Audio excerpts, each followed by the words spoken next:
The race for Secretary of State is a big one. Incumbent Jocelyn Benson, a Democrat, and Kristina Karamo, a Republican challenger, are the front runners asking for your vote. Unlike the governor's race, these two didn't have a debate night. The candidates did, however, do one-on-one interviews with us to explain their platforms. I'm the anti-corruption candidate.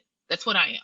And that's why I've created so much fuss. Kristina Karamo was a name unfamiliar to most until the 2020 presidential election, when she rose to national prominence among GOP circles. She testified that she saw ballot fraud in Detroit while working as a poll challenger. Just imagine witnessing a crime and then having the person who's responsible for enforcing that law turn around and call everybody liars and say they're threats to democracy. After a months-long investigation, Michigan's Senate Oversight Committee found no evidence of significant acts of fraud. Meanwhile, Benson's first term wasn't without controversy. In 2020, former President Donald Trump thrust the Secretary of State into the national spotlight over her decision to send every registered voter in Michigan an absentee ballot application during the pandemic. According to her office, more than 3.3 million of the 5.5 million people who voted did so by absentee. So our decision to do so, to mail out absentee ballot request forms to every voter, was in recognition that many others would be doing it as well, both in other states. Republican and Democratic secretaries of state did the same thing. In August 2020, a judge ruled Benson was within her rights. Election security allegations aside, when it comes to Secretary of State branches, running on her record may work in the incumbent's favor. Gone are the days of hour-long waits to get their business done with the Secretary of State. Now you can be in and out in a branch office in 20 minutes or less. Also, according to her office, Secretary Benson doubled the number of services available online. Now 60% of transactions can be done without stepping foot inside a branch, up from 28% in 2018. Unfortunately, the city of Detroit has been plagued with election corruption for years. In the final days leading up to November 8th, the focus is once again on absentee ballots.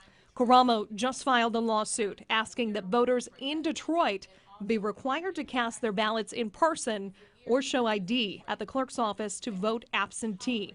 While she cites fraud concerns, State Representative Lori Pahotsky calls it a racist lawsuit. Detroit Mayor Mike Duggan accuses Karamo of trying to cancel the votes of people who don't agree with her. And the NAACP Detroit's president put out a press release calling the move, quote, targeted in its content and racism by its intent, intended to disenfranchise black people, end quote. I'm black. I'm a black woman. This is how foolish these people have become. That any criticism of Detroit, they holler out racism. Duggan is a white man calling a black woman racist. This is nonsense. I mean, one of the attorneys on the case is black. One of the other plaintiffs is black.